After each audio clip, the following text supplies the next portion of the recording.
Hey guys, this is Poohead. Ow! When you're listening to Galaxy News Radio, giving you the truth, no matter how bad it hurts. Sorry, it's a Fallout 3 reference. Look, I'm about to answer 70 questions. I think it's quite a bit. But I want to begin this by saying, obviously, this is not a purely Dragon Ball video, but this is mostly Dragon Ball because this is a Dragon Ball channel, mostly. And I do want to say this before I begin. There's this big phenomenon that whenever I make a Q&A community post and then I make the Q&A video and I spend an hour and a half or even 2 hours before editing answering all these questions, people will ask a bunch of questions in the comments of the video as if the video is live and I am currently answering more questions. Now look, I don't mind answering questions in general, which is why I answered Fang Face's questions the last video, and I don't mind answering different comments when I see them, but for some reason, I see it like people treat the comment section of a Q&A video as if that is the template for another Q&A video. I can answer maybe 2 or 3 of your questions, but if you have questions for me and it doesn't pertain to a usual video or can't be answered by a usual video, or you're not in the Discord or whatever, just save them, especially if it's a long question, save them for when I do my Q&A community posts. I do them periodically, and I always give at least a week for people to be able to put their questions in before I make the video. So just do that. Of course, if you do have a query that's quick, you can put it in the comments below. But for some reason, I get the most questions in the comment section of a Q&A video as if I'm about to make another one when I just spent an hour and a half or 2 hours making this one. I don't know why that's happened a bunch, but it has. But let's get to these questions. Okay, so first, I'm doing the Patron questions. Oh wow, it was exactly a week. I asked my patrons to ask questions on the 14th, and I'm recording this on the 21st. Okay, cool. All right, let's see. Q&A questions for the patrons. Okay, this one comes from TN Lover 100. Love the name. Hey Pooh, what's your favorite movie or movie genre? Ooh. Oh man, that's a good one. And a lot of you guys probably don't know this about me, but I'm a movie guy. Some people watch TV shows, some people watch a bunch of anime. I don't really watch a bunch of anime. I watch some anime, and I obviously know like a handful of anime very, very well. But out of those, I'm a movie guy. There's been plenty of years where I've watched a movie almost every night. I like watching movies when I write. I like watching movies when I'm, just browsing elsewhere if I'm just interested. I do love movies. And so this is kind of hard for me. I do have a Letterboxd, which is where you kind of put movies in, but I'm also very bad at inputting them and reviewing movies. But if I had to choose, oh man, that's difficult. If I had to choose, I would say my favorite genre of movies was the phenomenon of movies that was made between 1996 and 2006 of the war epics, mostly historical. I am a huge fan of those movies. I mean, let's list a few off. Rob Roy, Braveheart, Gladiator, The Last Samurai, Troy, Kingdom of Heaven. In fact, I'll say this. On my Letterboxd, you have your top 4 movies listed at the top. In my top 4 movies, I have the 3 Lord of the Rings films and Kingdom of Heaven. Director's cut, specifically. I guess I do have to say that Kingdom of Heaven Director's Cut is probably my favorite standalone movie. It's by Ridley Scott, It has an all-star cast. There's Liam Neeson, Brendan Gleeson, Orlando Bloom, Jeremy Irons, Martin Sokas, David Thewlis. So many good people in that movie. So many great actors. And like, okay, I think it's a fairly historical film. There's a few inaccuracies, obviously. Like, you don't really see two-handed swords used during that period of 1186 and 1187 in Europe or the Levant. But I will say that mostly it's pretty accurate. And there's so many good lines. It's so quotable. Then again, I also kind of remember movie quotes a lot. Like, I can recite whole scenes of Kingdom of Heaven. Like, there was this very poignant scene I loved. I won't recite all of it, but there's this very poignant scene that was Orlando Bloom's character, Balian of Ibelin, which is a historical character, meets Baldwin IV, which is also a historical character, played by Edward Norton, but he is a leprosy-ridden king, and he was historically as well. And because of that, you never see Edward Norton's face, you just see him wearing this mask. And I remember they meet, and Baldwin goes, "Do you play?" And Balian goes, "No." And then he goes, "The whole world is in chess. Do anything other than stay where you are, and you can't be sure of your end. Were you sure of your end once?" "I was." "What was it?" "To be buried 100 yards from where I was born." "And now?" "And now I sit in Jerusalem and look upon a king. When I was 16, I won a great victory. I thought then I would live to be 100. Now I know I shall not see 30. None of us know our end, really, or what hand may guides us there. A king may move a man. A father may claim a son. And that man may also move himself. But only then does that man truly begin his own game. Remember, howsoever you are played or by whom, your soul is in your keeping alone. Those who presume to play you, be they kings or men of power, when you stand before God, you cannot say that I was told by others to do thus, or that virtue was not convenient at the time. This will not suffice. Remember that."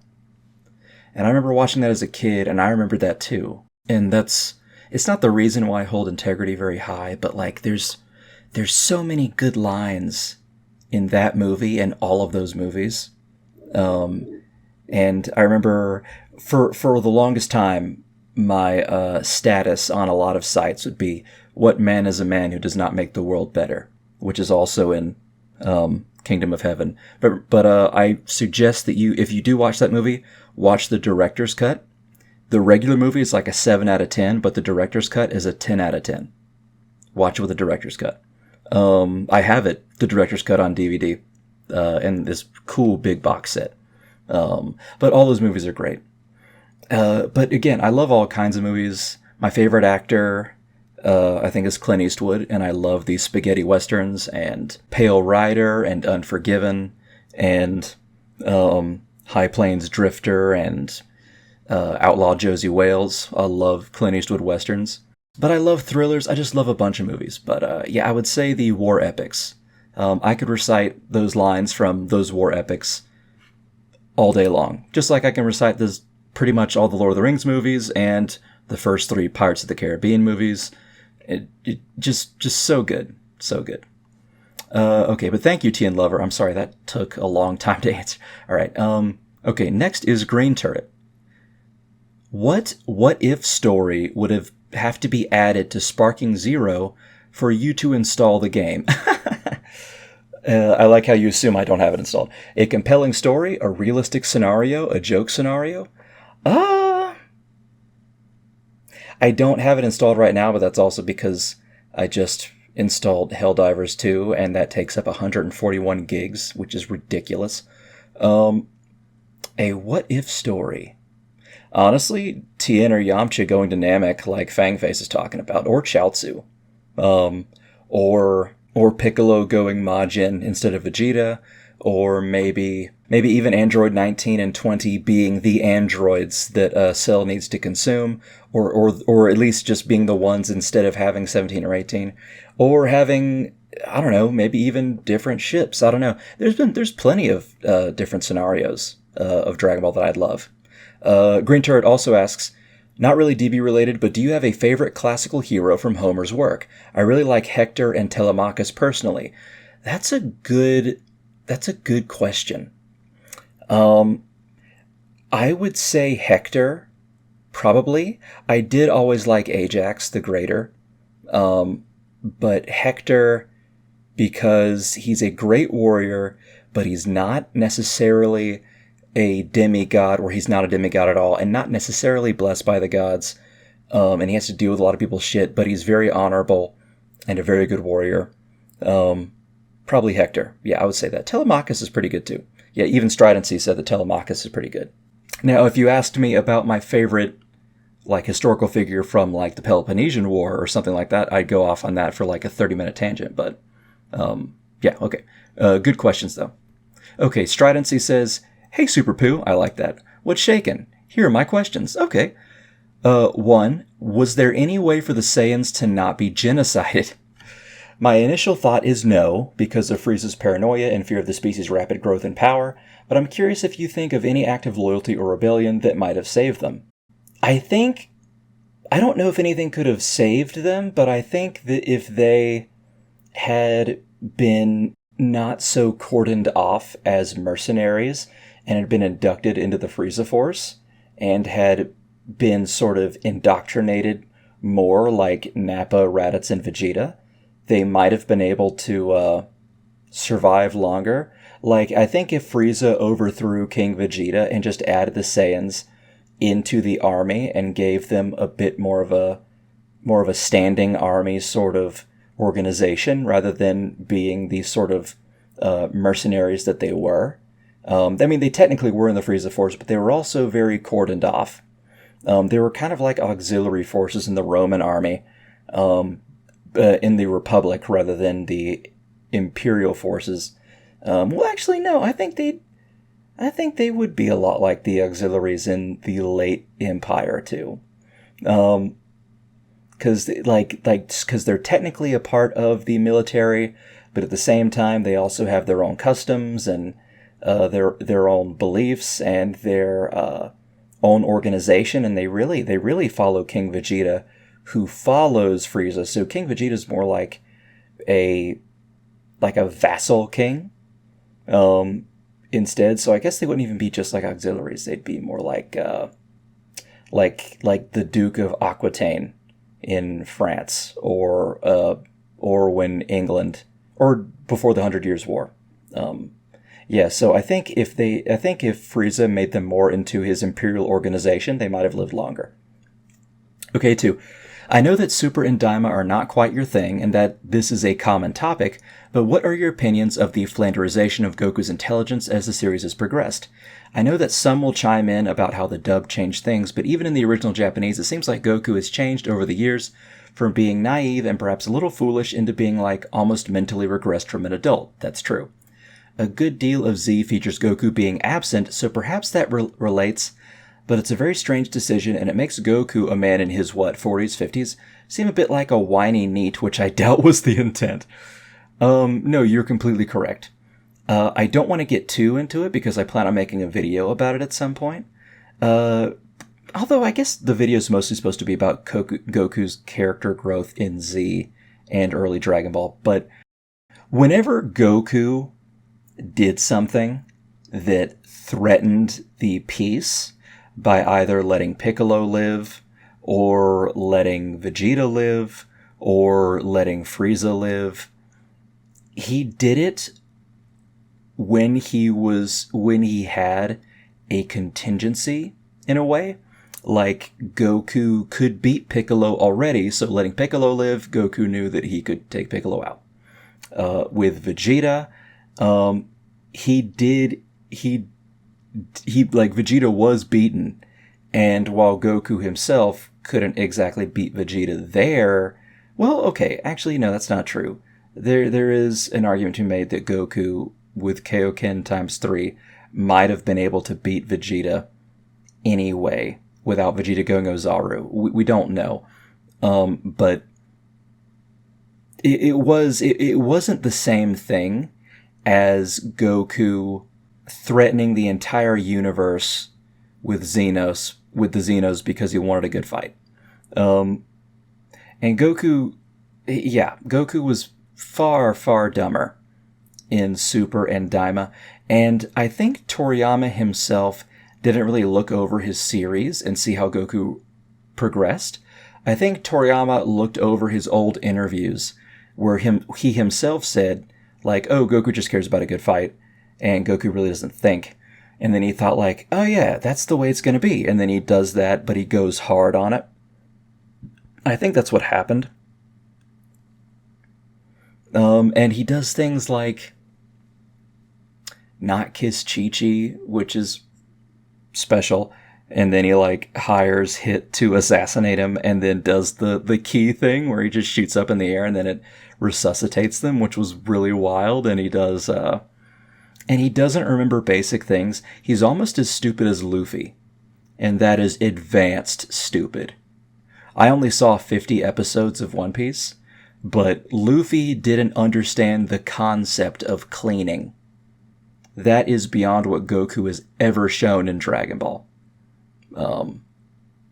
But yeah, Goku was about that stupid. Again, I don't want to get too far into it, but he certainly was extremely dumb. Almost even dumber than his childhood self. Like, beginning of Dragon Ball Goku might have been more intelligent than Super Goku. Thank you, Stridency, for the questions. Also, thank you for being a patron so long. You've been, like, there for almost since the beginning, and I've always loved your comments. You're a great guy. Thank you, Stridency. Okay, Autumn Factor. Hey, Autumn. Hey, Pooper Scooper 8000. I love it. What memories do you cherish most from your life, and why? Also, what is your favorite food for breakfast, lunch, and dinner? Man. What memories do I cherish most from my life? There's so many. I don't know what I remember fishing with my dad and my grandpa. Peepaw. I remember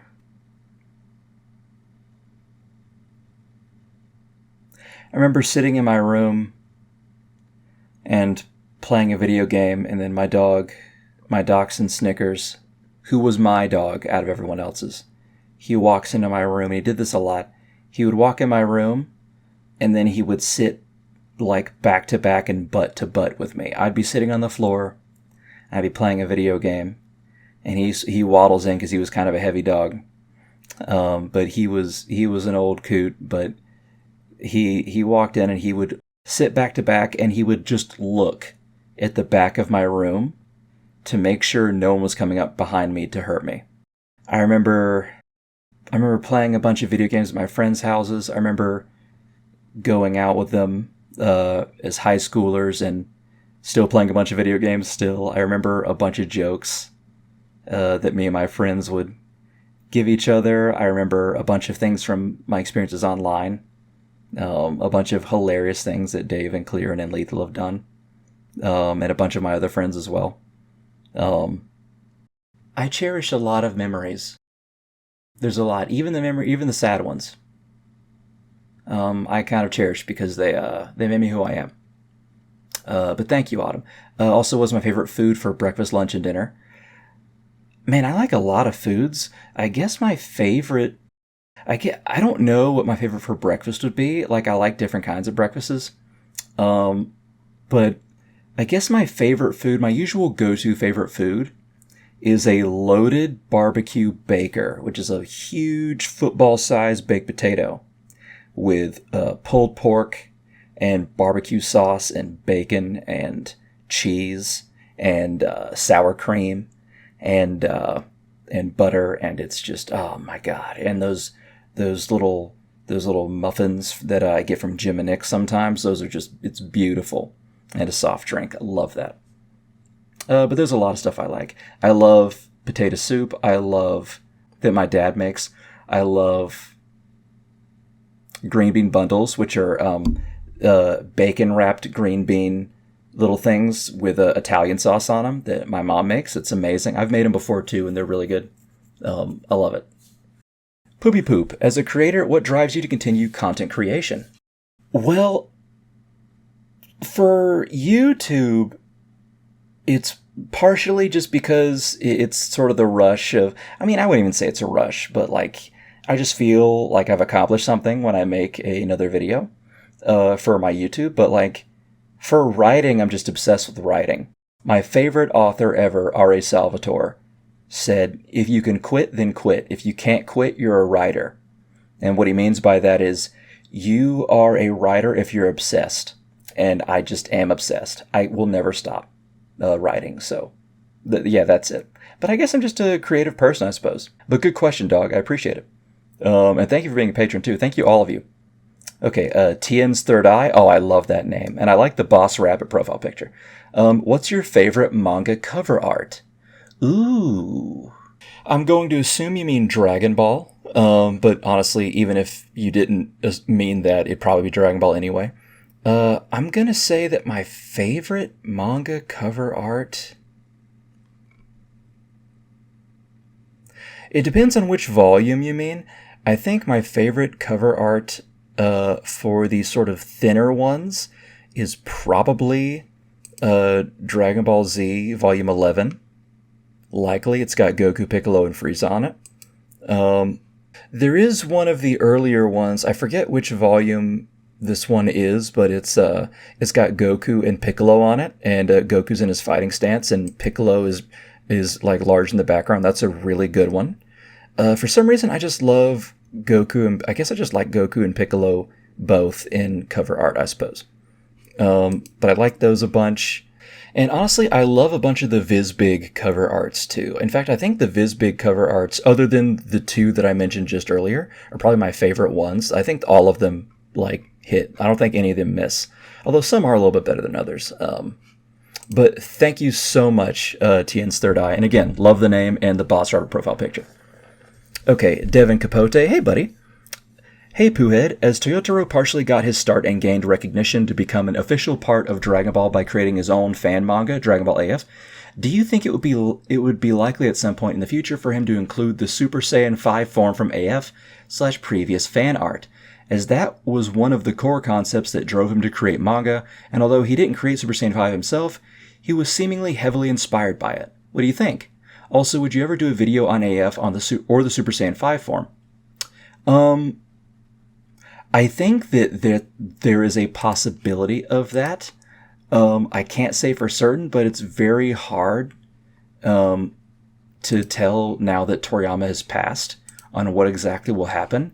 Although I will say that since there are God forms now, I doubt they'll just go straight back to Super Saiyan regular forms. But then again, Daima also added Super Saiyan 4, so it's hard to say. I would not be against doing that. But it would have to be after I've run out of more regular Dragon Ball things to say. And that could take a long time. I mean, I might just get in the mood for it at some point. You're right. But I wouldn't be against it, I'll say that much. Thank you so much, Devin Capote. I appreciate that. And now Frieza-sama, the last one for the patrons. Frieza-sama asks, I'm quite curious, have you ever had to distance yourself from a friend or family member because of their political stance or because they made it their identity? Just asking because this happened with me before. Also, how did you meet Dave, Cleared, and Lethal, and how much do they mean to you? Good question. I'm quite curious. Have you ever had to distance yourself?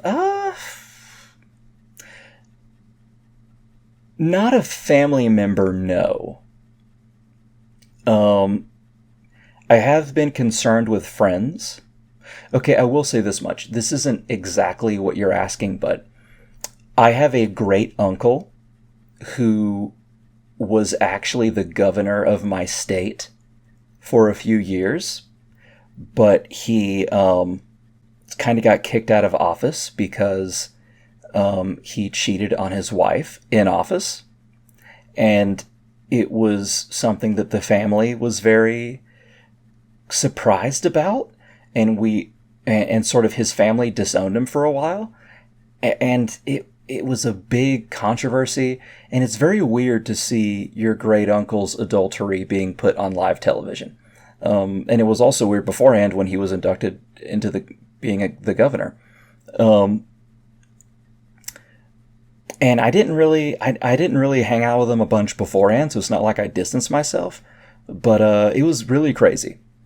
My family thought it was Alzheimer's because he was like 69, 70 at the time.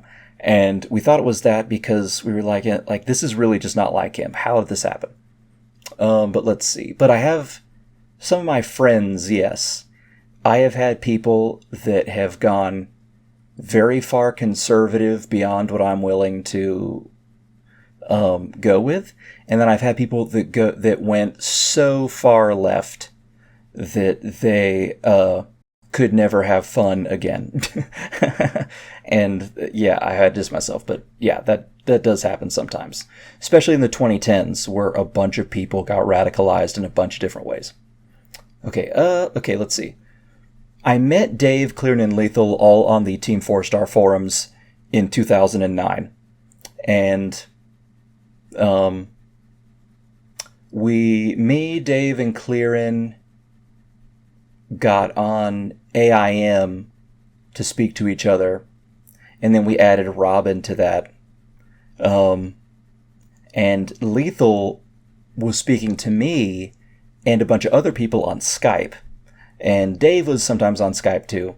But mostly Dave and Clearan and Robin and I were on AIM, whereas I was also simultaneously on Skype a bunch with Lethal and a bunch of other people, like Mad Dog, who asked a question about the creator stuff. And I mean, they're like my brothers. Honestly, I've been through so much with them.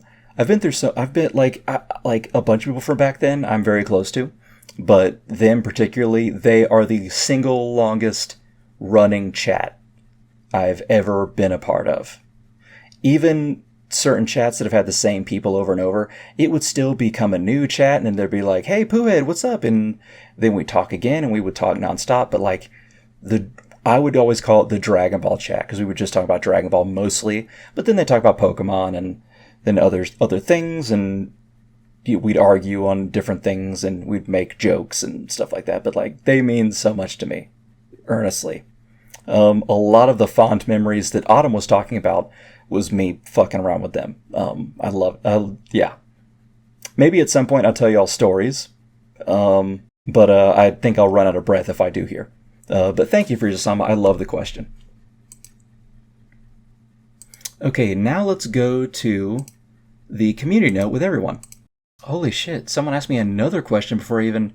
Wow, they got this in 25 minutes before I did this. In fact, they asked me this question after I started recording. Crazy. But I don't think I'll get to them first, though. Okay, Islamic State. Do you ever wish you were born at a different time? Sometimes, yes. I'm very glad I grew up where and when I did, because I love my childhood and I love how I grew up. I loved all the video games I've played. Being a kid in the 2000s was peak, man. And in the late 90s. And it's empirical as well, because that was the lowest time of suicide rates amongst kids and teens ever recorded in American history. And I get why. Every year something new came out that was amazing, or dozens of things that were amazing came out. The music was badass, the aesthetic was cool. Like, I don't dislike my life now necessarily, but man, so good. However, I'm a big medievalist and a big historian for antiquity, and sometimes I have thought maybe I'm, even though I loved it, maybe I'm not right for this era of history. What would I have been in 1387 or 500 BC or something like that, you know? And everyone's like, oh, you would have died of disease. Shut the fuck up, dude. Look, I know what I'm signing up for, all right? If I die of disease, so be it. I still might want to be there, okay? God, everyone's fucking killjoy. But I have, you know, a big part of me liking those military epics. You know, maybe a part of me would want to die gloriously bleeding out somewhere. A sword in my hand, who knows? I have thought of it plenty of times. That's just, I guess it's a masculine thought, but yeah. Okay, thank you for the question. Majin Reptile, Ultra Majin. Hey, buddy. Who is your favorite Majin character in the series? This includes characters like Dabura, Pui Pui, Yakan, and so on. Probably Dabura. I think that he could have been utilized a bit more. I love his design, like classically devilish design. But he also was very powerful. And I wish they could have explored him more in original Dragon Ball. So probably Dabura. Yakan was very interesting too. Okay, let's see. Divini Infini. You like cheese? I love cheese. Sambrozilla. Hey there, I wanted to ask what character in Dragon Ball would you not mind permanently staying dead if they are killed off? This could also go for characters who are not seen often as well. All the best, and I hope you have a successful ear operation surgery and hope it's doing better. Thank you so much. I had a successful ear operation. Thank you, Sambro. I appreciate that. I did, and my ear is doing better. Although I will say that now that the nights are like 40 degrees and the days are like 80 degrees, the air pressure fucks with my ears. It has every year. It's always giving me an ear infection. Hopefully it doesn't happen this year with my new tube, but we'll see. Let's see. I think that after Vegeta sacrificed himself in the Buu Saga, I think it might have been better if he stayed dead there. And it might have been interesting to see what would have happened if he had stayed dead after Frieza. Although I don't think I would want him dead permanently there, but it would have been interesting to see what would have occurred. But maybe after Buu, him being dead there would probably be the best, in my opinion. I also wouldn't mind if Tien died against Cell, and then Tien stayed dead, and then he came back for a day like Goku, but was far stronger. That would have been really cool, because I think the afterlife really worked for Tien. I think he just loved hanging around, training all day in harsh conditions, and sometimes coming back to fight in a tournament. That would have been cool. Let's see. Good question, though. Alright, Grogthar the Impregnator. What's the most fuckable Pokemon? Well, Grogthar, I've never looked at a Pokemon and gotten hard that I can remember. But... Your question would be taken a few different ways. Like, it could be what Pokemon I find attractive, which is none that I know of, or what Pokemon is scientifically able to breed with humans. And apparently the one that is most likely is able to is Vaporeon. Imagine me putting on glasses as I read a document when I say that. And I will say this much. I'm not attracted to this Pokemon, but I will say that I have seen a number of women that are built like Mewtwo. And, you know, they're kind of built like those thick-legged mechs from Armored Core 6, you know what I mean? And they got those long legs, those big-ass thighs, and those, yeah, you know what I'm saying. But it's kind of skinny up top and like itty-bitty T-Rex arms almost. You've seen that. I mean, that's not my favorite kind of body type, but, you know, like, that works, right? So I guess you could, you got a plethora of answers, Grogthar. Thank you. Tien hit him with the Tri-Beam Shinhan. Love it, dude. Also, I recognize you. I recognize most of you, as usual. Hybrid Theory or Meteora? Oh, man. Linkin Park albums, dude. Jeez. Alright, I remember when you asked me that question 7 days ago, that night, I listened to both. Not because I forgot them, but because it was hard for me to remember which songs belong to which album. I can sing all of those songs, but I always forgot which album they were a part of. But after listening to both again, uh, Hybrid Theory is amazing, but I gotta go with Meteora. That's that's my kind of stuff. And I remember in high school, my favorite song for the longest time was "Somewhere I Belong." Um, so good. Linkin Park, early Linkin Park is amazing. New Linkin Park is not bad. And middle of the road Linkin Park was pretty good too, with New Divide and What I've Done and stuff like that. But like, God, God damn, old Linkin Park is peak, dude. So peak. Also, I remember going back to that other question about genre of movies. I love the 2004 King Arthur, and I remember there'd be a bunch of music videos on those movies, and one of my favorite ones was a 2004 King Arthur video over In the End, and there was another one on What I've Done, and both of those are pretty good, of just showing the battle scenes. Yeah, I love it. Okay. Silly Faceman 450, do you like Crash Bandicoot? I do. I haven't played Crash Bandicoot since I was a kid, but I always liked the characters, and I did like playing a few of their games. I don't remember them extremely well now, but I wouldn't mind playing some more again. Okay, Jane Czar. Hey, Jane Czar, what's up, girly? How much do you bench, and what kind of Saiyan are you? Ooh, man. Um, I've never checked how much I can bench maximum, because guys who do that really only want to kind of brag and sort of get their dick ridden. But I would estimate I could probably bench about 250, and I'm cutting right now. If I was bulking, I could probably bench. Man, I don't know. My dad in college could bench 315, and I don't think I've ever caught up to that. Um, it's like Gohan trying to catch up to Goku. But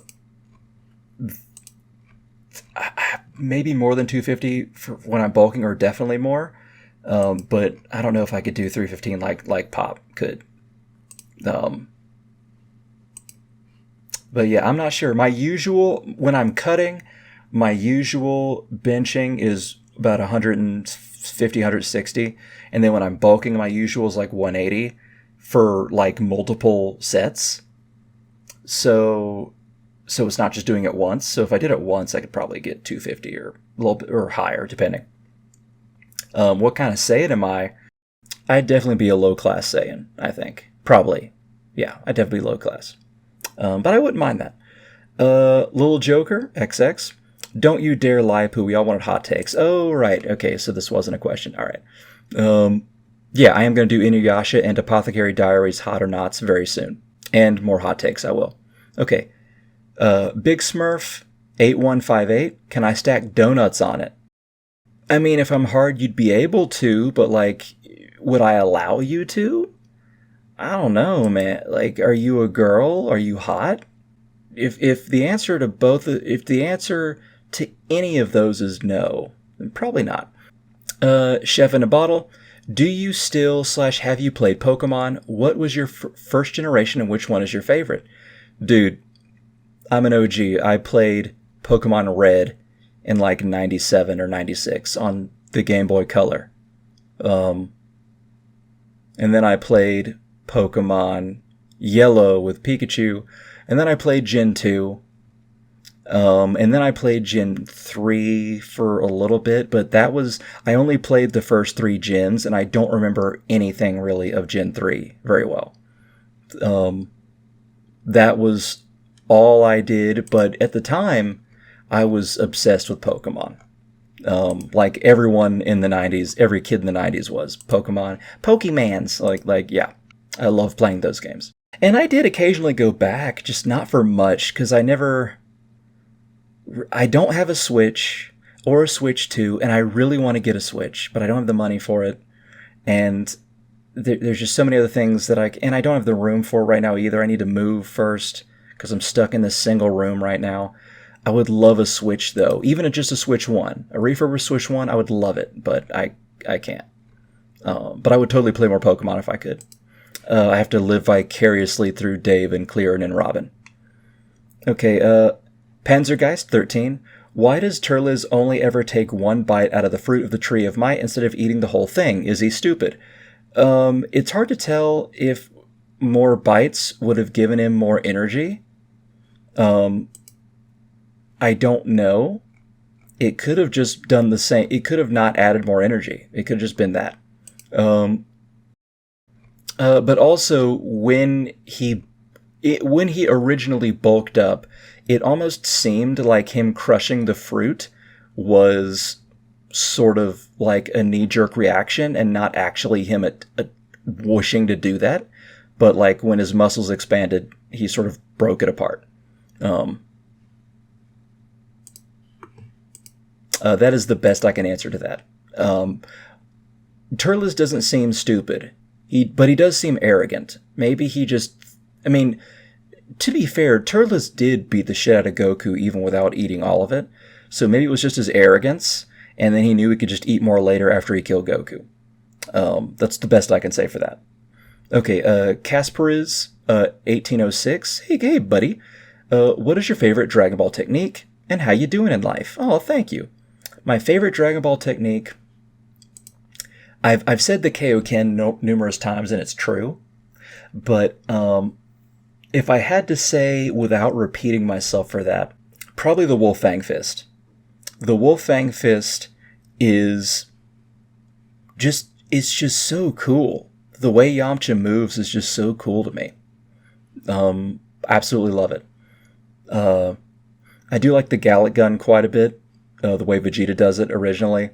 And obviously I'm a fan of the Tri-Beam, but probably the Wolfang Fist, I would have to say. How am I doing in life? Here's the thing. I can't really complain because not a lot of people would have some of the stuff I have in life. But I do... I got money problems. I got... I'm almost paid all my debt off, but there's still some debt left. I have work problems. I need to get a new job. I need to move. I hate being here. I would love to... I'm living in a place where I can't even do anything for Halloween because I'll be working on Halloween, and I don't have the money to get a costume, and there's no place to go for me to, even if I had it. And I've been waiting to get a better station in life for about 2.5 years, and that hasn't happened yet. So I could definitely be doing better. But at the same time, I also have a lot to be thankful for, so I shouldn't complain. My surgery went well, and I still have a place to eat, a place to live and sleep and eat, and I still have a job. And I have this YouTube channel, and I have my writing, and I have some free time to do some things. Well, okay, I don't really have a lot of free time. I guess I should say that I have the luxury of doing some things that I enjoy sometimes. But yeah, so I shouldn't complain. But I appreciate the question, and I don't mean to put a downer on things. I just wish things changed in my life for a bit. Okay, thank you, Casperiz. Let's see, Carlos Davila, 8743. Have you ever played the Resident Evil games? If so, which one is your favorite game? I enjoy all the Resident Evil games, even the ones people considered bad. My personal favorite is Resident Evil 2. Have you seen Breaking Bad / Better Call Saul? It's the best thing I've ever watched. I love the Resident Evil games. I mean, okay, I'm not the biggest Resident Evil fan. There's definitely bigger fans. But I've played 2, 3, 4, 5, and 6. I've beaten... I think most of those are the remakes. I've played 2. I didn't beat 2, though. I beat the third Resident Evil 3 remake. I beat Resident Evil 4 and Resident Evil 4 remake. So I beat it back in the day. I remember being at my aunt's house, and my best friend Mackie was with me, and we played... we took turns playing, and I remember beating it with him, and And then fast forward to like a year and a half ago, I remember I loved that game, and so I got it for the remake, and I remember I played it again, and I played in Discord with my friends John and Lethal and a bunch of other people, and they watched me do Mercenaries and beat the game, and it was very fun. So 4 is my favorite. Resident Evil 4 is definitely my favorite game. I played Resident Evil 5 and I beat it back in the day. I played Resident Evil 6. I can't remember if I beat it. I think I did, but I can't say for certain. But yeah, I do like Resident Evil. I even like a few of the movies too. But Resident Evil 4 is definitely my favorite with Leon. And the merchant. I love you got what you need. Love that guy. Really fun game. Let's see. I've never seen Breaking Bad or Better Call Saul. Everyone, whenever I say that, flips out. I don't understand how people really got into it, because it was on AMC. AMC was not that popular of a channel. I remember watching a bunch of movies on AMC because it's American Movie Classics. And I don't get how Breaking Bad broke containment, but it did. I never really watched either. I probably will at some point.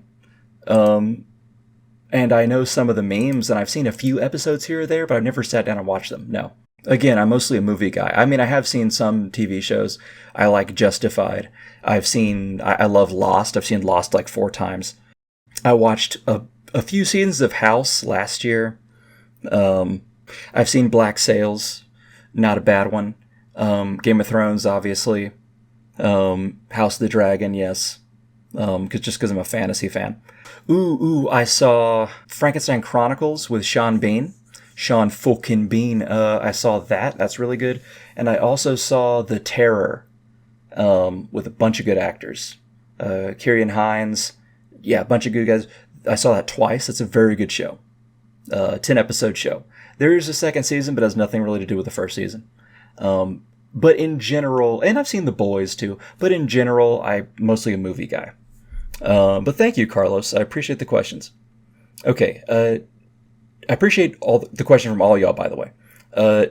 JG5004, was Vegeta Zenkai after leaving Earth the first one he ever got? He never really seemed to get challenged when he was young, and he said that was his first loss. I think it was his first one.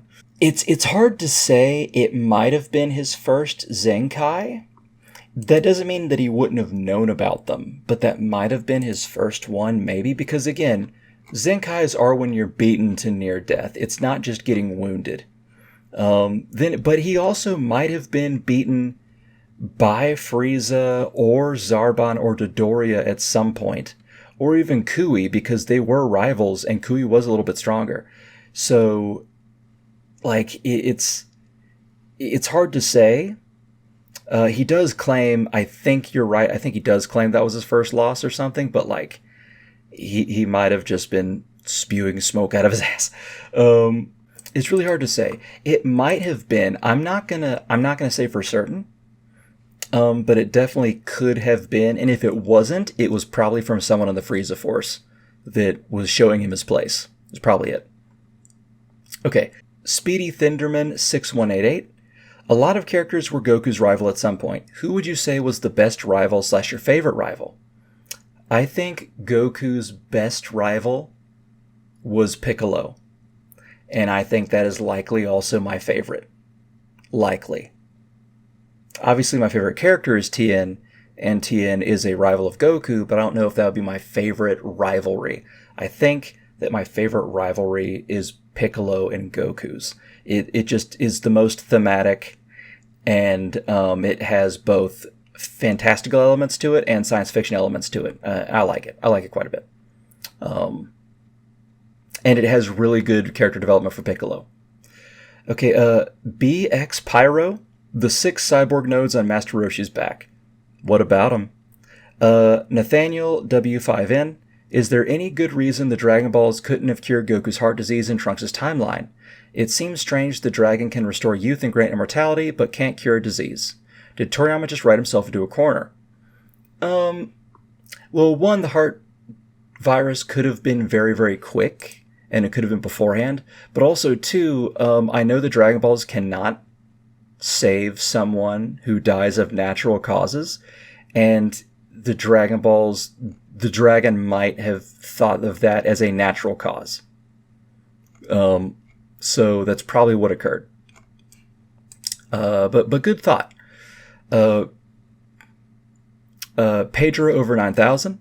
Why did you choose to be POOHEAD189 of all things? Not judging, just curious. Hey, no worries. People used to ask me this question. I'm surprised people haven't asked this more of me, because I have like 3,000, 4,000 new subscribers since it was last asked. When I was a little kid, I played Super Nintendo Mario Kart, and you saved your game with 3 letters. And I think once I saved the game as Ben because that's my name, but another time I didn't want to do that, so I saved it as Pooh because I thought Pooh was funny. And then I just kept it. I didn't throw it away. And, you know, people always chose these names that kind of sounded, that were either something specific, like I don't know, Dr. Pepper Lover or something like that. And then other people would say something like, I'm Chaos Lord, or something like that. And I never really knew what could describe me.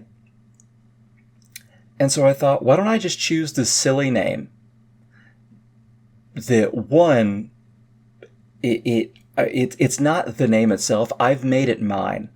Now that I am Poohead, for the last 15 years, whenever someone that's known me has thought of Poohead, they've thought of me, not the word. And so I kind of made it into my own thing. But also people remember it. And I love it when people feel awkward around it, and they're like, I don't know if I should call you this, or if someone says is in a Discord call with me, and they get up and they're like, I'm gonna go talk to my mom for a second, or I'm gonna talk to my wife, or I'm gonna talk to someone, I'll be like, tell them Poohead said hi. I love doing that kind of thing. And people always remember it. There's been people from old Dragon Ball Z forums and other forums that have found this channel and been like, are you the Poohead that I used to talk to? I'm like, hey dude, what's up? And if I was a name that wasn't so silly and notable, that I wouldn't have found him again. So it's like the best of all worlds. I love it. And when I was a little kid, I chose Pooh for consoles and Poohead for computer, PC games, because it used to be just for gaming. But then when I got on forums, I chose POOHEAD189 because it was still on computer, and yeah. And the 189 was just a random number I thought when I was 13. And I just kept it too. And now people do inside jokes with the 189. I've had hundreds of people before on different forums switch their names on Skype or Discord or on little message boards and added the 189 to them to act like they're a clone of me or something. It's been so funny, or just to make fun of me. I love it. 189's its own thing now too. But thank you, Pedro. Okay. I remember playing Killing Floor with my friends in a Discord call, and we played. For some reason, people would change their name to they changed their name to Poohead, and there was 5 of us changing their names to Poohead, but they switched the 189 around, and I remember I had to write on a sticky note who was who. So if I was just 891, I need ammo. Yeah, 918. Yeah. There's a zombie around the corner. We would have to talk to each other and like that. We just did it as an inside joke. It was just dumb, but I love it. Okay, the Senzu Bee. How old is Nappa? Nappa is between 50 to 59 years old. We don't know exactly his date of birth, but he is at least 50 years old, maybe even almost 60, at least at the time of his death. Okay, I am done, 8592. 2 questions. What are some potential power-ups / techniques, ideas you believe could keep the Earthling characters in contention, strength-wise, like in early DB? Also, how are you feeling as of late? Not as grand, but I thought it would be nice to ask. It is always nice to ask. Thank you so much. Well, there is the usual potential unlock from the Sacred Water.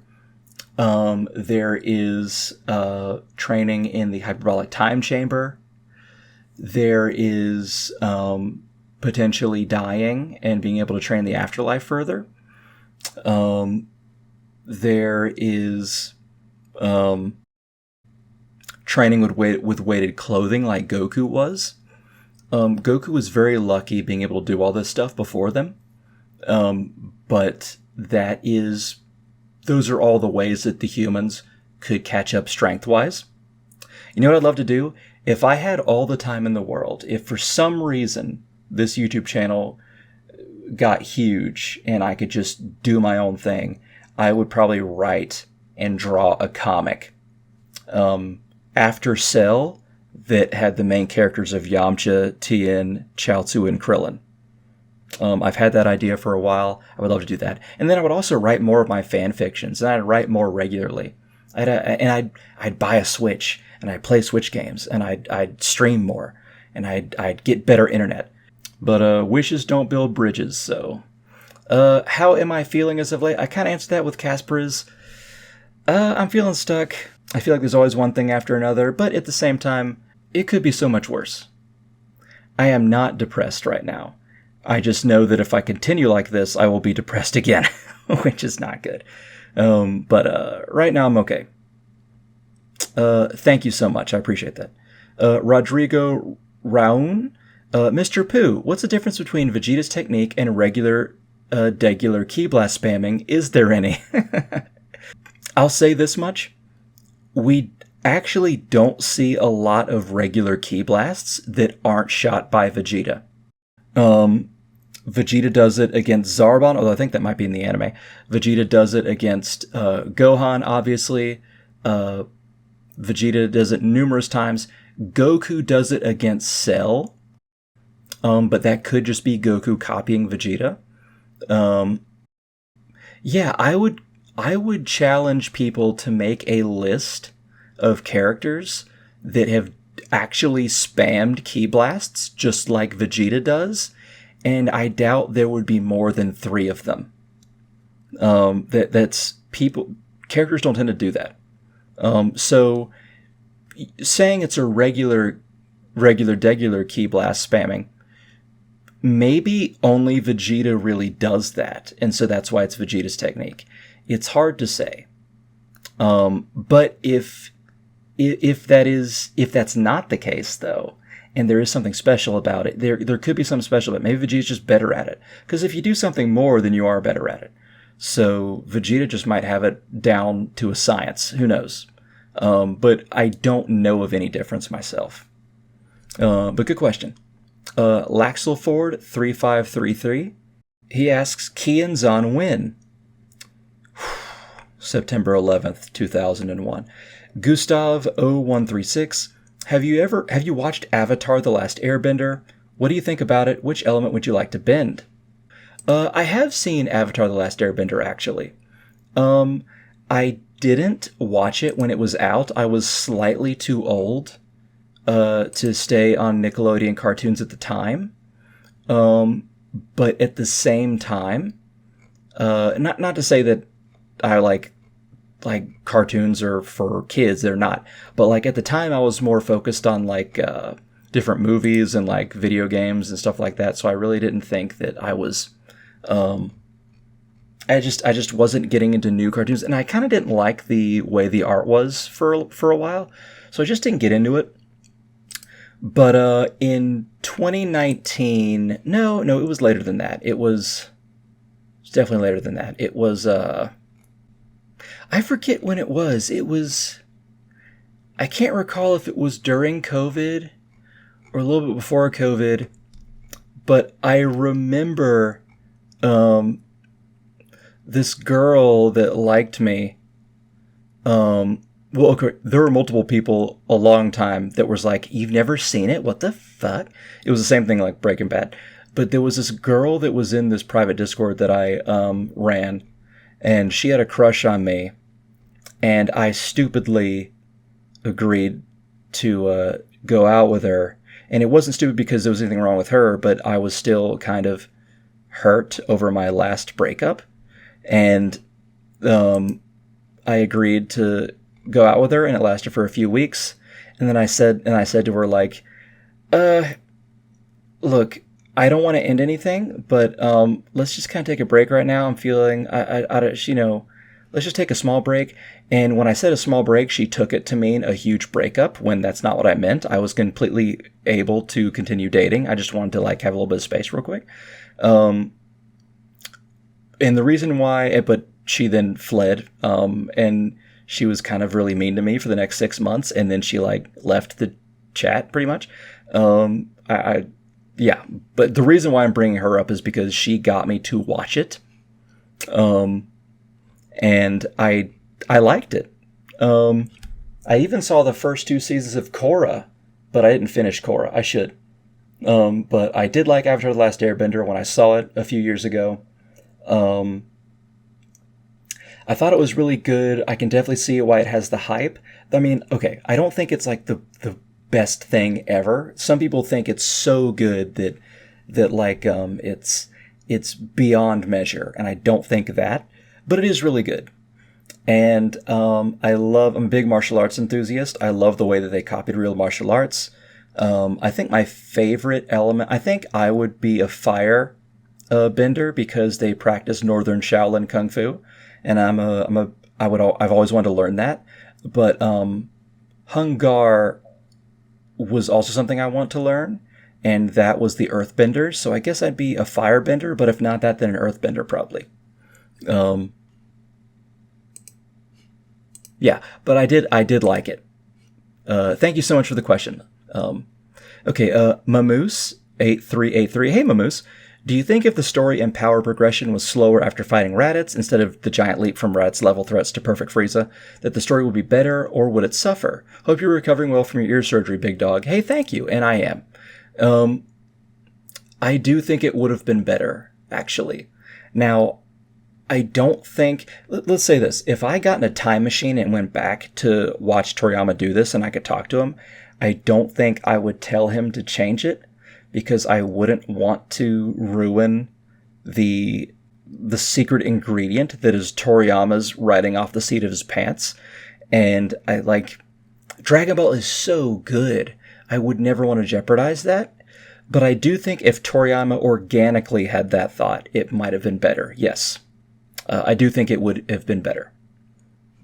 But again, I wouldn't change it. I wouldn't go back and tell him, you should change this, because he would get in his own head and it would then suffer for it. I wouldn't want that. Okay, good question, though. And I am doing better with the surgery. Thank you. Rat Mom, love it. Would you read/watch a new story in the DB universe, like a spiritual successor series with an all-new cast of fighters and villains? No Goku, no returning Z fighters, all fresh material. Yes, I would. In fact, even though I didn't think Daima was great, when I watched Daima, the best parts were Dr. Arinsu, Ku, and Du, and I think most of the worst parts were with the legacy characters. Not because I didn't like the characters. Obviously, I love them. I talk about them almost every day. But it was just kind of boring watching them kind of fold their arms together and just watch someone else fight for a little bit, and then just... There was no stakes. It was kind of... Yeah, I loved the new characters that Toriyama made. I kind of wish Daima was only new characters. That would have been cool. And I love the characters in Sandland. So... Yeah, I feel like while I think his Dragon Ball characters are the best, at the same time, I think Toriyama does better with new material.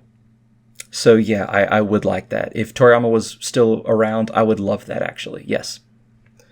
Okay. Asher Johnson 6678. First off, congratulations. I've been watching since your Saiyan Info video. Ooh, awesome. That's one of my favorite videos I've made. Thank you so much. And I know you're saying congratulations because 7,000 subs. Thank you so much. Okay, question 1. How do you feel about all the retcons in DBZ, meaning for Goku's origins, Bardock's story, Vegeta's age? Question 2. End of Buu Saga, Gohan versus Goku. I see people debate this a lot. I thought it was Gohan easily, but people always say I'm wrong. Final question. Do you watch shows like Game of Thrones or Breaking Bad or Power? I did kind of answer that. Let's see. Question 1, how do you feel about all the retcons in Dragon Ball Z? I don't like... Look, okay, here's my thing on retcons. I don't dislike retcons as a rule, but I think a retcon should only be done if it is needed. If there's something in the original story that doesn't work, retcon it. If not, don't touch it. So yeah, that's my thoughts on that. Question 2, End of Buu Saga, Gohan versus Goku. I see people debate this a lot. I thought it was Gohan easily, but people always try to say I'm wrong. If by End of Buu Saga you don't mean the 10-year time skip, it's easily Gohan. Easily. Gohan is way stronger than Goku. All of the logic and all of the statements prove that in the manga. The only reason people say Goku is because Toriyama later on, like I think years later, says like Goku is the strongest ever, and like Goku versus Kid Buu is the strongest in the universe, the two strongest in the universe, and the manga contradicts Toriyama, and the manga is the source material. And in my standard of rating canon, Toriyama is second to the manga. And so Toriyama is outdone. The manga makes it clear that Gohan is stronger, therefore Gohan is. Yeah, Toriyama statements, they are great for figuring things out when you don't know from the manga. But if you know from the manga, then there'll be no shortage of times when Toriyama is just incorrect. So that's just how it is. Final question, do you watch shows like Game of Thrones or Breaking Bad or Power? Yes, haven't seen Breaking Bad. I haven't seen Power. Game of Thrones, I love the first 4 seasons. I even like some of 5 and 6 and maybe even a little bit of 7. Actually, I'll say this much. This will be controversial. I thought season 8, up until the 3rd episode, wasn't bad, but the last 3 episodes are a tragedy. But I was big on the Game of Thrones shtick. Not because I thought it was like the best thing ever, but I'm a grimdark fantasy writer and reader. Of course I'm going to watch a show about it. Now, do I think it's the best show ever? No. Do I think George R. R. Martin writes the best books ever? No. But, he's pretty good. I like it. There's some shows that I absolutely loathe. I saw the first season of Rings of Power. I could not get into the second season. I watched season 1 to see if I would like it. It didn't impress me, and so I stopped. I hate the existence of the Wheel of Time series. I love the Wheel of Time books. I hate the show. I never watched the Shannara show, even though I did love the books. I hope a lot of my favorite books stop being adapted into shows now. I don't like that. But, yeah, even though I'm more of a movie guy, I do like a fair amount of shows. But thank you for the question. Okay, Green Beast 101. Do you think Tien's Neo Tri-Beam would made Cell first form retreat the battle after he defeated Piccolo? I think if Tien hit Cell 12 times in his first form, he would have killed Cell. I think if he hit Cell multiple times, even once or twice, Cell would have run if he knew what was good for him. But if he didn't, he would be dead. So definitely. I just think that Tien was constantly interrupted by Piccolo and then Android 16. And then he realized, holy shit, I might actually have to do this now. Okay, 2. I know this has been asked in the fandom, but in your opinion, if Piccolo didn't get spit on by Dabura, do you think he could have been taken over by Babidi? In this scenario, he was watching the fight go on performance. He would either agree with Vegeta or he would disagree and stand up for Gohan, and Dabura could sense the darkness in both their hearts and add too much. You know what? That's not a bad idea. Okay, here's the thing. I don't think Piccolo would have had his evil awoken. I think that would have been great. But I also think that Piccolo was so changed now, and having Nail and Kami fused with him, I think it would have been extremely difficult for Babidi to make him Majin. But I also think that would have been a very compelling story, and I do like the idea of them fighting over Gohan and and Deborah sensing it. That's a really good scenario. I like that, Green Beast. Okay, 3. If there was a tournament, world, otherworld, multiverse, etc., that in order to enter requires a sibling, do you think Goku would enter and bring Raditz back for a day or a wish, either, or just want to see him back? Dude, I don't know, but that's a great concept too. I love your concepts, man. That's pretty cool. I would love that. I don't mind Raditz coming back. I'm not a huge proponent of Raditz coming back, but I also think that that's a cool concept. That's great. I think Goku wouldn't have a problem with it. I think Z Goku would have some problem with it, but he'd still do it. I think Super Goku wouldn't even think twice. But good questions. Eggs devised. Kui versus Raditz. Who wins? Kui. Yeah. He's definitely the best.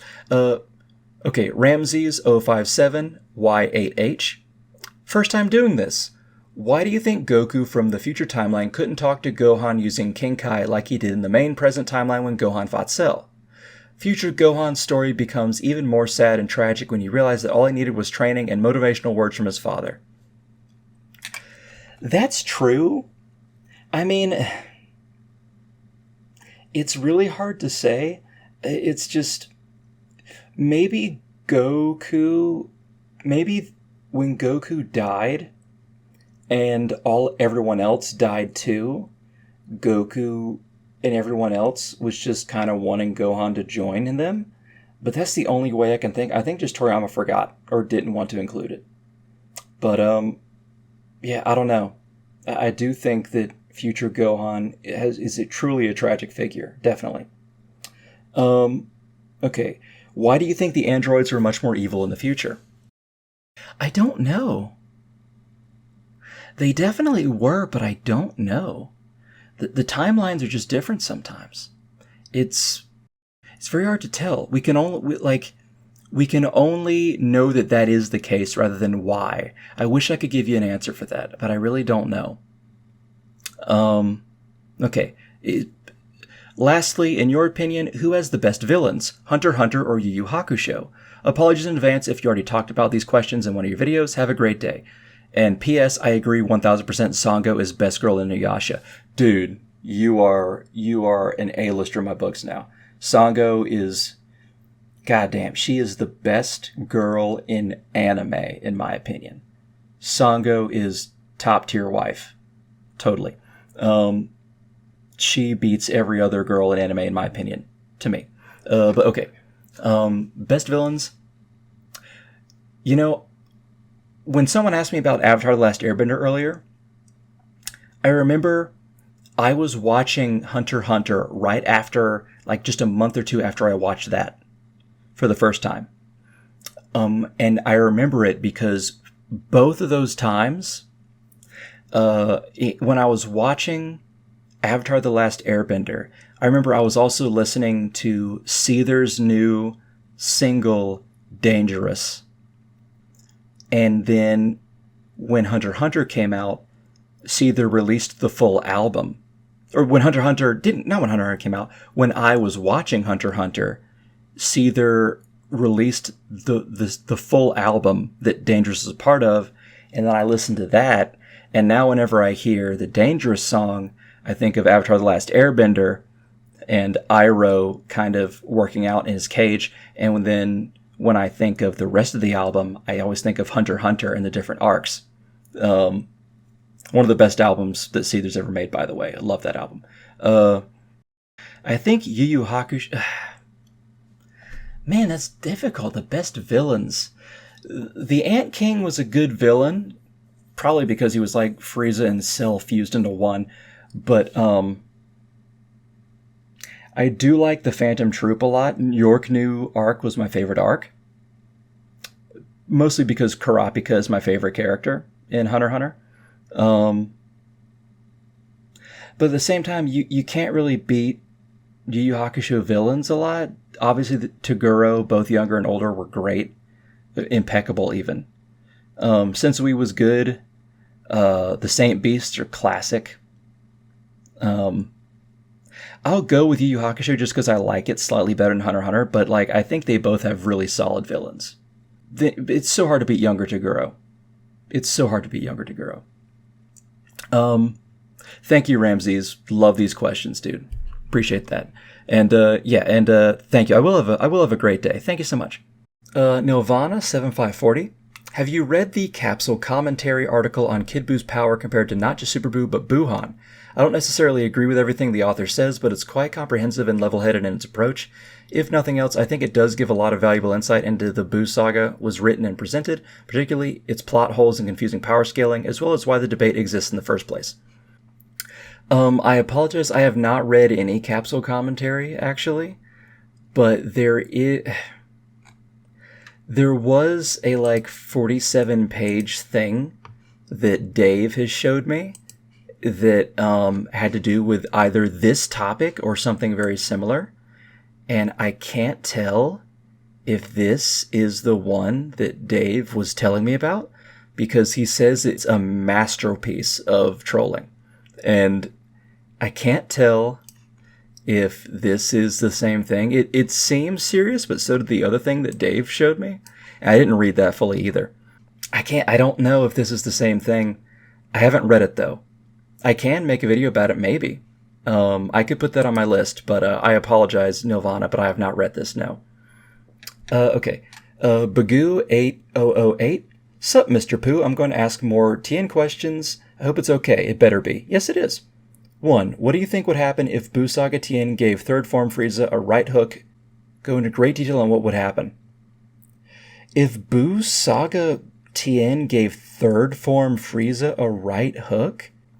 Remember when Kid Trunks lightly tapped Hercule or Mr. Satan in the ring? It would be like that times 1,000. Third form Frieza's head and shoulders would disintegrate to mist. Okay, 2, do you think DBS Goku... Okay, well, great detail. Okay, great detail. It would disintegrate to mist. There'd be blood everywhere. Gohan would be like, oh my god! And Piccolo would be like, holy shit. And Vegeta would be like, how'd he get here? And Krillin would be like, yeah, that's Tien. And then Tien would be like, give a big peace sign. And then that would be the end of the Frieza arc. And then Goku would be healed from the time chamber, not the time chamber, the healing chamber, and then he'd show up and he'd be like, oh my god, Tien, this is so, I can't even believe. And then Tien would be the main character. Sounds pretty cool. Okay, 2, do you think DBS base Goku go Kaioken times 100? I think End of Z Goku could. I think Boo Saga Goku could. DBS base Goku could only do whatever Toriyama wants him to do. Or Toyotaro. 3, what's up? It's kind of late. I'm a little tired. I'm going to bed after this, but I'm all right. Thank you, Bagoo. Tien Lover 100. I'm sorry if you've already answered this because it is a popular question, but who do you take in a fight, Gogeta or Vegito? And which do you like personally? For me, it has to be Gogeta. He is literally the angel born in hell. Thanks, Pooh. Vegito wins in the fight because the Patara earrings are slightly better. But I think I like Gogeta a little bit more, even though I do like Vegito. And so I agree with you. I do like I like Gogeta. But yeah, Vegeta would win the fight. Oscar Willamot 9296, also Tien Lover. I always love your name as usual. Okay, Oscar Willamot 9296. Do you think Tien should have kept the ability to copy techniques after seeing them once? I think he still could. I think it might be a little strong, and the story might warp slightly around it, but it'd give the Earthlings way more of a presence. I think he could. I think it was just that it wasn't very useful later on. But I think he was able to still do that. There just wasn't a lot of time for him to be able to do it that would help him. And copying techniques doesn't mean he copied their abilities, just the techniques that, So yeah. But I think he's still good. Shadowclaw 177. Do you like Hakuto no Ken, if you mean Fist of the North Star? Yeah. It'd be pretty cool if you made info videos about that series. I've only seen a little bit of it, but I do like what I've seen. And I could at some point, but I would have to really get into it again. Okay.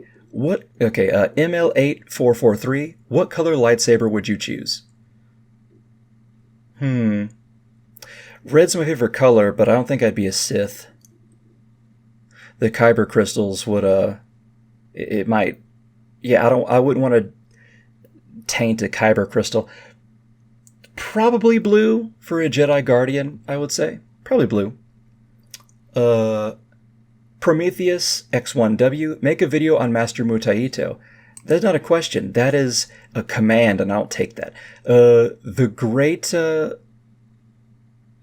Greatago 6100, Tien vs. Krillin. Who wins? In Dragon Ball, in all the Dragon Ball manga, Tien. In Super, it's Krillin. Shadowclaw177. Wait, you asked earlier. Okay. Do you have any ideas on techniques/transformations for the Z fighters? I have one for Tien. Let me know what you think. Remember his 4 copies technique? It has a flaw. The copy is 25% as powerful as Tien. That's true. But like Goku mastering the Super Saiyan form, imagine Tien actually mastering the 4 copies technique so he can make full power clones of himself. Just one Kikoho coming from every angle would be absolutely insane, and that wouldn't kill Tien at all. If he could blast quite a few Kikohos against Cell in the Android Saga, with even more training, maybe he could do this while using the Kaioken technique. That would be crazy if he could make 4 full power clones. I think the Neo Tri-Beam does have the Kaioken inside the technique itself. It's hard to say. I think something that should have been done is Yamcha learning Kaioken and then using the Wolfang Fist with that. That would have been killer. That would have been amazing. It would have been probably multiplication. It would have been, or exponential, because it would have multiplied his power, and also the Wolfang Fist makes him more effective and adds to his power as well. So it would have been like a square root. Not square root. It would have, instead of doubling his power, he might have just tripled it. It would have been great. Oh, that would have been great. Yeah, if Tien could make 4 full copies of himself and hit Cell with Neo Tri-Beams, and he could multiply his power more, that might have moderately wounded Cell, actually. Or even hurt him a lot. It's hard to say. Good shit, though.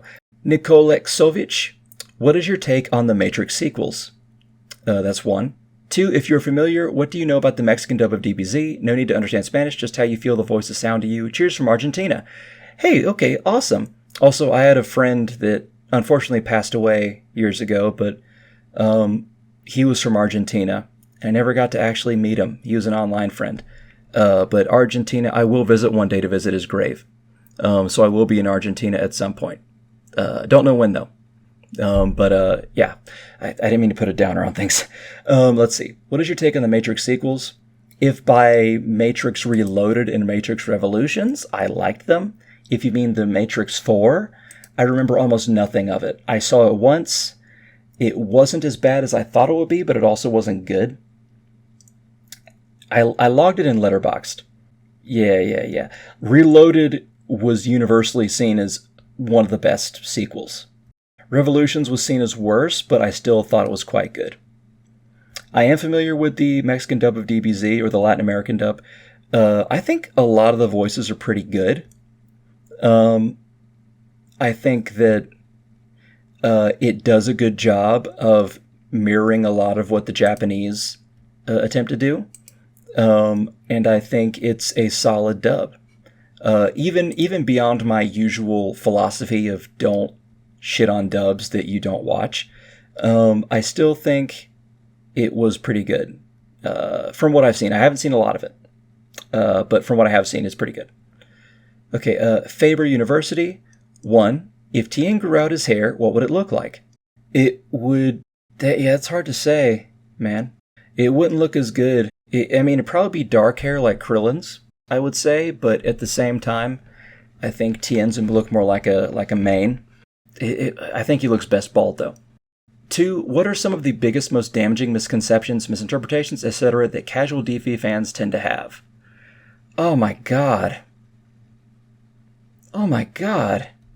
Dude, I can make a 2-hour video on just that. I'll just go with the basic ones.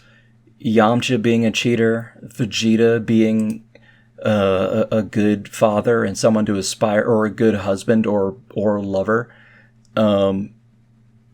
Goku being stupid.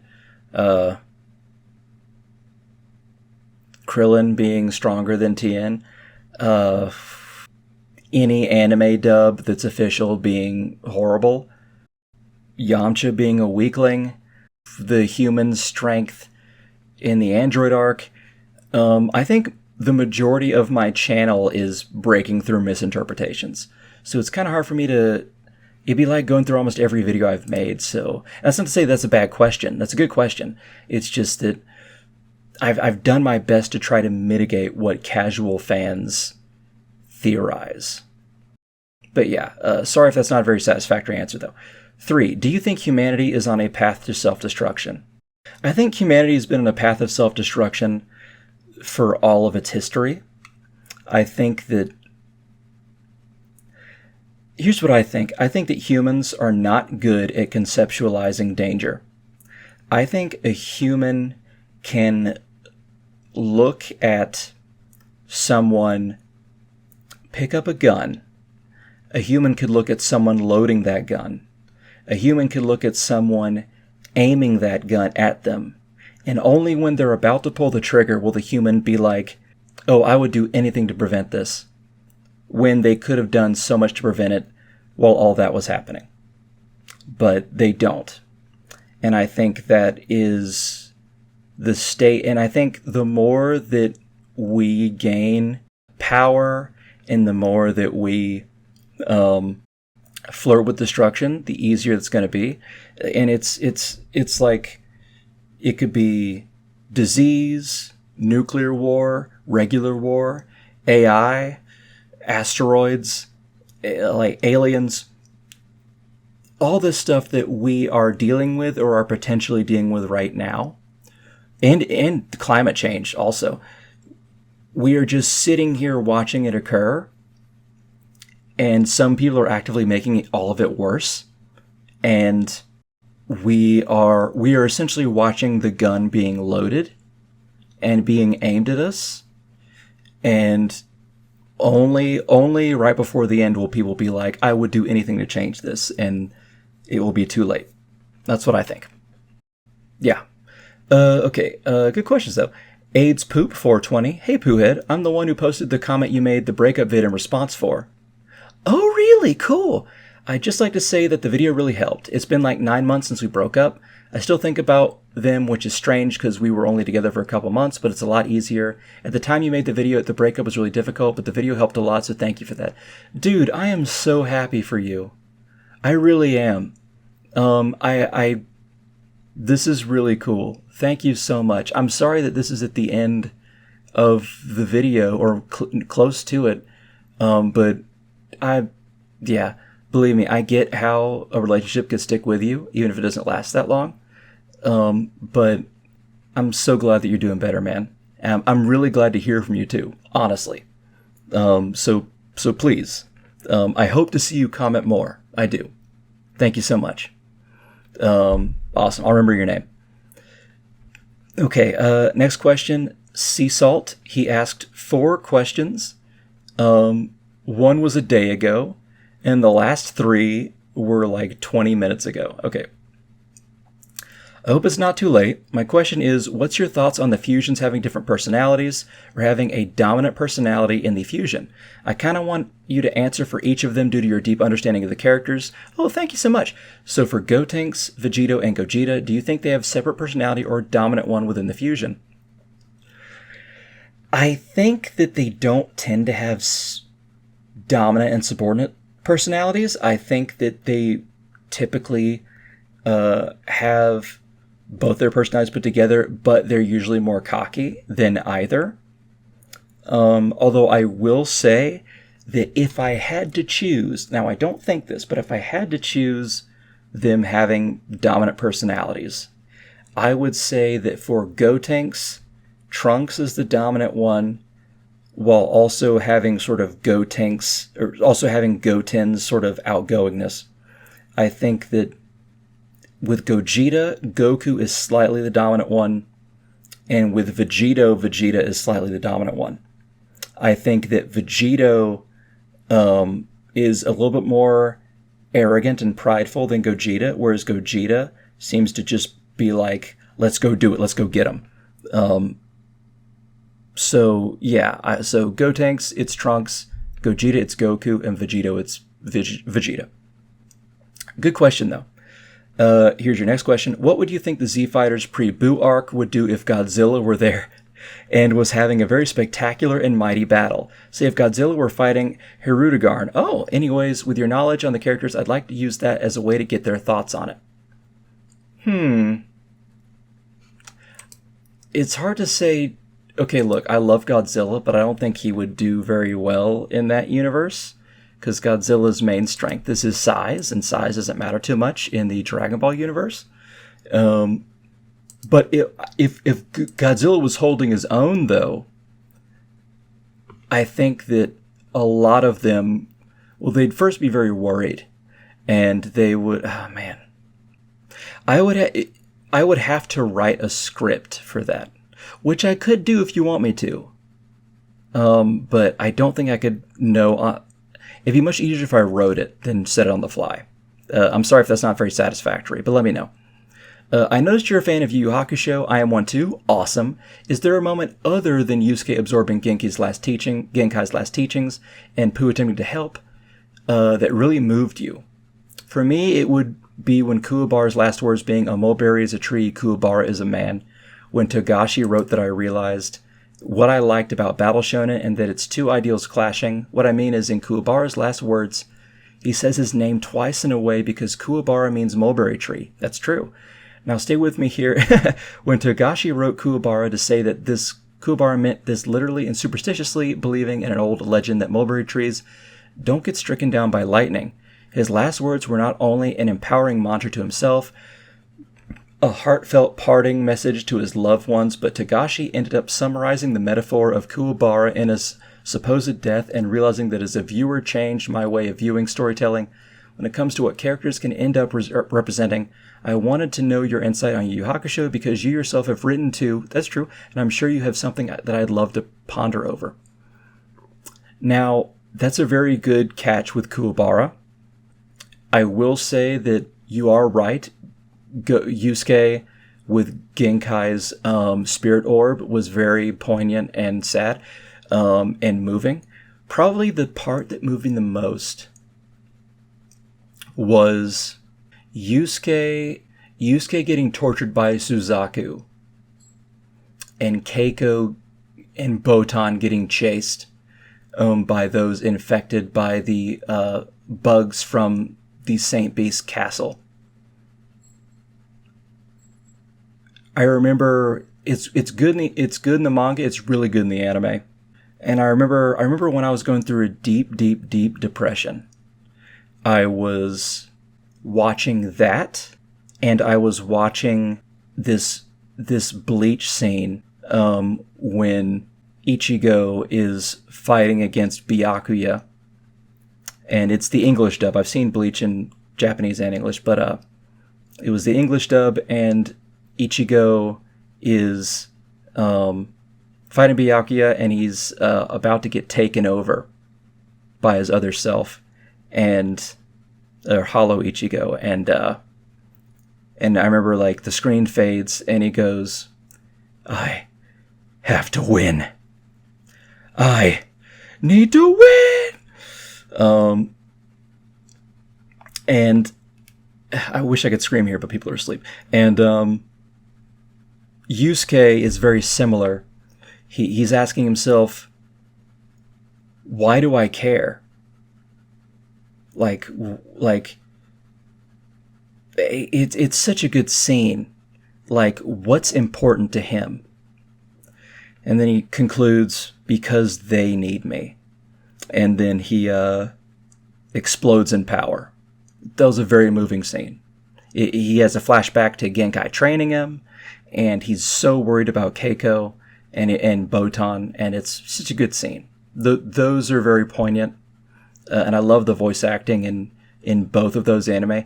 Also, I remember during the same time in Full Metal Alchemist Brotherhood, when Greed was being put into the prince's body, and then he runs into one of his old comrades, and then he kills his old comrade thinking that it wouldn't hurt him. And then Greed is yelling at himself. I remember the voice acting being so good, being like, Father, purified and purged me of those memories.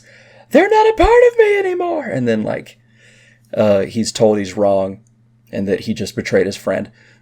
Those are all very moving. I shouldn't have added more anime, but, like, some good shit, dude. And also, of course, Colonel Mustang going off on Envy. That was really good. Okay, a good question, though. But yeah, that was my answer for the Yu Hakusho one. Okay, and then you also said, I highly recommend reading Baki the Grappler. Lethal has read Baki. I have not, but Lethal says it's good. I don't know if Dave has. I'll need to ask. Either way. Anyway, I think that's all. I'll refresh just in case. Let me look. Any more questions? Any more questions? No. That's all the questions. All right, guys. I'm sorry if I was cringe multiple times in this, because I think I was reciting lines and doing things like that. I would love to have a space to do voice acting like I used to. But again, I am stuck in my area in life, and that's not good. But I appreciate all you guys listening to this Q&A. I hope you enjoyed it, and I hope you have a great day after listening to it. Okay, guys, I will see y'all next time. Bye-bye.